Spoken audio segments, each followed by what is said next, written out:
Okay. All right, so whatever you feel like answering with the questions, just try to be as candid as possible. Okay. Act natural. Anything that doesn't really click with you, you can just skip it. Just don't try not to go off on too many tangents. Sometimes tangents can be good. Like if you're telling a story and then you think of something that's not related to the question, that's good. But try not to go off 5 minutes. But I don't think you're going to do that. I'll just try and answer your question. Okay, so we are here today with Linda Pellin, an adopted child who, when she turned 21, reached out to her birth mother and initiated a meeting. So before we get started with meeting your birth family, can you introduce yourself and give us a quick history on your adoption? Well, my name is Linda Pellin, and 1964. I was born in September, and I was 1 month and 1 day old when I was adopted by the Scott family, who lost their first child. So the doctor advised them not to have another baby. So they chose adoption. And so I'm not sure what else as far as, you want me to give you the whole history of, that's when I was adopted, and I found out when I was 7 years old that I was adopted. Okay. So what was it like growing up? What was it like growing up? Or what was it like growing up / what was it like having a sister that wasn't adopted? I guess I never thought about anything different just because she wasn't adopted, because I didn't know actually for the first few years. We didn't get along real well. I don't know, we were very different. And sometimes she would bring that up, about me being adopted. But other than that, I think we were just normal kids growing up. Do you remember when you found out you could find your birth parents?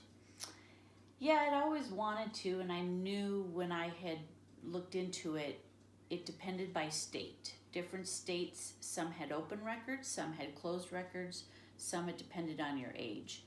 So when I was 18, I don't even remember how I found out, but I found out Minnesota, where I was adopted from, you had to be 21. And so I knew I had a couple years to wait until I could do anything in the process.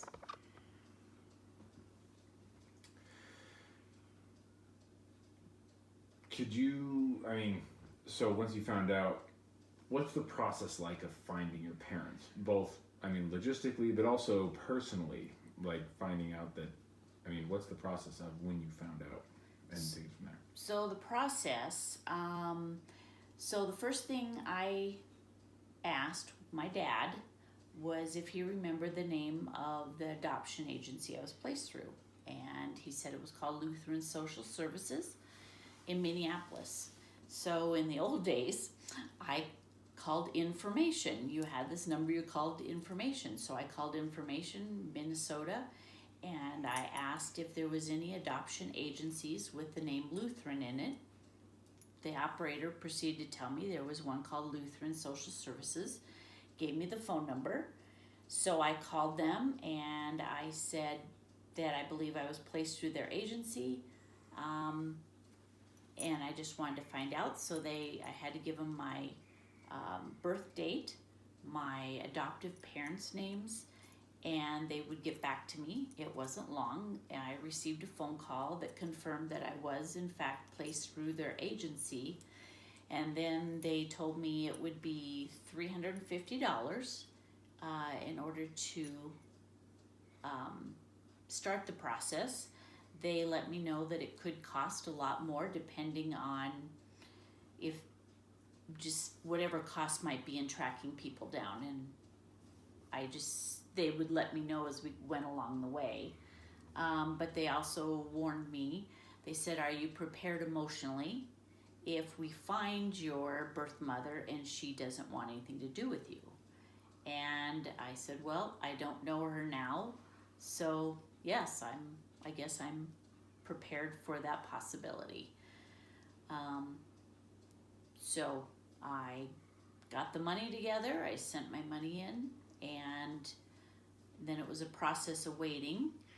And then I received a letter in the mail that had non-identifying information that what I later learned that's gathered from your birth parents when you're placed for adoption, that gives just some minimal family history.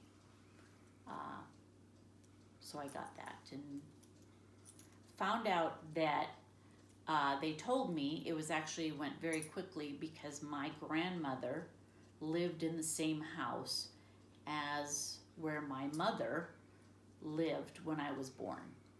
So it was the same phone number, so they got a hold of her immediately. So it went very quickly. So you mentioned finding information about your mom. And how quickly did you find out about your dad? Or did you not know?